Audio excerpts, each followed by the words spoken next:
안녕하세요, 유픽입니다. 이번 3월 1주차 증시는 한마디로 정리하면 지수는 흔들렸지만 테마는 미친 듯이 돌았다. 이 흐름이었습니다. 초보자분들은 이런 장을 보면 많이 헷갈립니다. 시장 안 좋은 거 아니야? 그런데 왜 어떤 종목은 상한가고 어떤 종목은 급락하지? 이번 주가 딱 그런 시장이었습니다. 먼저 큰 그림부터 보겠습니다. 오늘 장중 기준으로 코스피는 강한 변동 끝에 보합권 수준으로 버텼고 코스닥은 상대적으로 더 강하게 반등했습니다.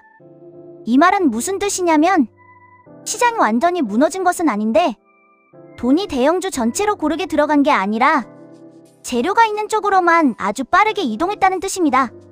특히 이번 주 시장을 흔든 가장 큰 변수는 역시 중동 전쟁 리스크였습니다. 전쟁 이슈가 커지면 시장은 바로 계산에 들어갑니다. 유가가 오르겠네. 항공주는 부담이겠네. 방산주는 수혜받을 수 있겠네. 반도체 대형주는 외국인이 줄일 수도 있겠네. 이런 식으로 돈이 섹터별로 재배치됩니다. 그래서 오늘도 삼성전자, SK하이닉스 같은 대표 반도체 대형주는 쉬어갔습니다. 삼성전자는 하락했고 하이닉스도 약세였습니다. 즉 지수를 끌고 가야 할 주도 대형주가 쉬는 동안 시장 자금은 다른 쪽으로 훨씬 공격적으로 움직였습니다. 이번 주 돈의 흐름에서 가장 강하게 보였던 첫 번째 축은 방산입니다.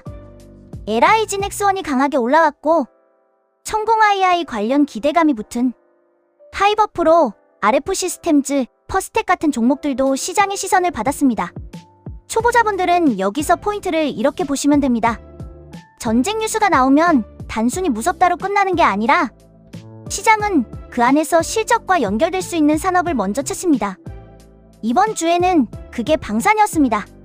두 번째 축은 에너지와 대체 에너지였습니다. 중동 이슈가 커지면 가장 먼저 자극받는 게 유가와 에너지 가격입니다. 그래서 대한항공처럼 유가 부담을 직접 받는 업종은 약했고 반대로 대명에너지, S에너지 같은 종목은 강하게 움직였습니다.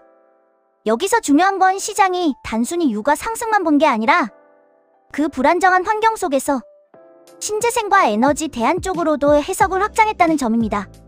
즉 이번 주의 에너지 흐름은 정유만 본 게 아니라 전통 에너지 불안 대체 에너지 부각 이 연결로 볼 수 있습니다.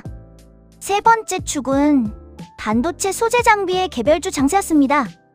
삼성전자나 하이닉스 같은 메인 대형주는 쉬었지만 원익회의, 사마페인트, IST 같은 종목은 따로 움직였습니다.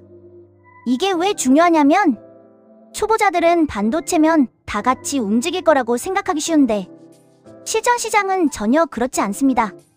이번 주 시장은 대장 대형주가 잠깐 쉬는 동안 실적이 붙거나 공급 이슈가 붙거나 새로운 납품 재료가 붙은 중소형 반도체 종목으로 돈이 이동한 장이었습니다. 특히 사마페인트는 삼성 SDI 관련 소재 공급 이슈로 상한가 흐름이 나왔고 원익행진 반도체 부문 성장 기대가 붙으며 강세를 이어갔습니다. 이런 흐름은 초보자에게 중요한 힌트를 줍니다. 같은 섹터 안에서도 시장은 가장 신선한 재료를 가진 종목을 먼저 올린다는 점입니다. 네 번째 축은 주주환원과 자사주 소각 테마였습니다. 미래에셋생명, SK증권 같은 종목이 여기에 해당합니다. 요즘 시장은 예전보다 훨씬 더 회사가 주주를 위해 실제로 무엇을 하느냐를 민감하게 봅니다. 자사주 소각은 말 그대로 주식 수를 줄이는 것이기 때문에 주당 가치 측면에서 긍정적으로 해석되기 쉽습니다. 그래서 이런 뉴스는 약한 장에서도 강한 반응이 나옵니다. 다섯 번째는 로봇 신규 성장주 개별 모멘텀입니다. 한국 PIM은 감속기 기반 로봇 밸류체인 기대감이 붙었고 상승률 상위에서는 핫쇼핑 관련 SAMG 엔터, 신규 상장주 S팀, 그리고 여러 저유동성 개별 테마주들이 강하게 튀었습니다. 그런데 여기서 초보자분들이 꼭 아셔야 할 게 있습니다. 이런 장에서는 상승 종목이 많아 보여도 실제로는 아무 종목이나 사면 되는 장이 절대 아닙니다. 왜냐하면 이번 주 시장은 지수가 안정적으로 우상향한 장이 아니라 뉴스 하나의 급등, 수급 빠지면 급락하는 회전 장세였기 때문입니다. 즉, 올라가는 종목은 화려했지만 그만큼 추격 매수 위험도 컸습니다. 이번 주 시장을 초보자 눈높이에서 다시 정리하면 이렇습니다. 첫째, 시장이 불안할수록 돈은 더 빨리 움직입니다. 그래서 좋아 보이는 종목보다 지금 돈이 실제로 모르는 종목을 봐야 합니다. 둘째, 대형주가 쉬어도 시장이 끝난 게 아닙니다. 오히려 그런 날에는 중소형 테마주 장세가 더 강해질 수 있습니다. 이번 주가 딱 그 모습이었습니다. 셋째, 같은 뉴스라도 모든 종목이 똑같이 오르지 않습니다. 가장 직접적인 수혜주, 가장 먼저 실적과 연결되는 종목, 가장 거래대금이 실리는 종목이 먼저 갑니다. 넷째, 상한가가 많이 나온다고 쉬운 장이 아닙니다. 오히려 초보자에게는 더 어려운 장일 수 있습니다. 왜냐하면 이미 오른 종목을 뒤늦게 따라가면 다음날 흔들기에 바로 당할 수 있기 때문입니다. 그럼 지금 같은 롤러코스터 증시에서 초보자가 꼭 공부해야 할 건 무엇일까요? 가장 먼저 공부할 것은 재료의 강도입니다. 단순 기사인지 공시인지 실적과 연결되는지 공급 계약인지 정책 수혜인지 이걸 구분해야 합니다. 예를 들어 자사주 소각, 공급 계약, 실적 성장, 임상 승인 같은 건 시장 반응이 비교적 더 오래 이어질 가능성이 있습니다.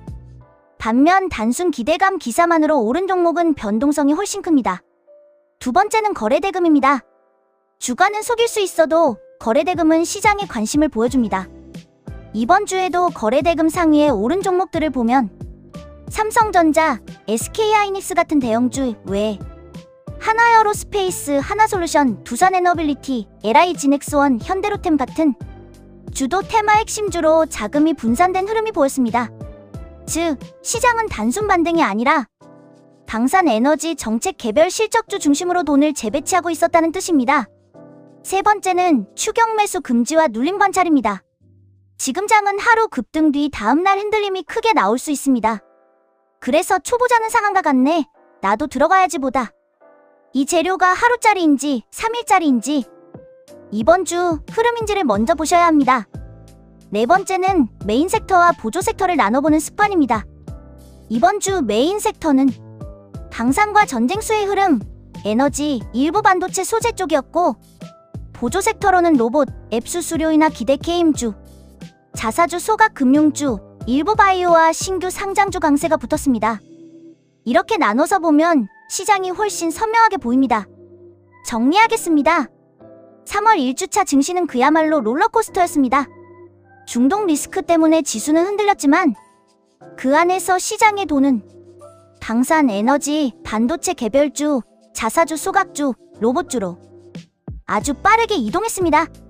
즉, 이번 주는 시장 전체가 편하게 오르는 장이 아니라 재료를 읽을 줄 아는 사람만 기회를 잡는 장에 가까웠습니다. 초보자라면 지금 당장 수익 욕심보다 먼저 오늘 오른 이유를 구분하는 연습, 거래대금 보는 연습, 메인 섹터와 보조 섹터를 구분하는 연습, 그리고 급등주를 함부로 추격하지 않는 습관부터 익히는 게 중요합니다. 이런 장에서 가장 강한 사람은 빨리 사는 사람이 아니라 왜 오르는지 이해하고 기다릴 줄 아는 사람입니다.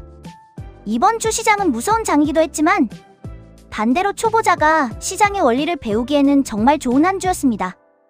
유픽은 다음 영상에서도 오늘의 특징주와 돈의 흐름을 초보자 눈높이에서 쉽게 풀어드리겠습니다. 구독과 좋아요로 함께 공부해보세요. 오늘 시장에서 여러분은 방산, 에너지, 반도체 개별주 중 어느 흐름이 가장 강했다고 느끼셨나요?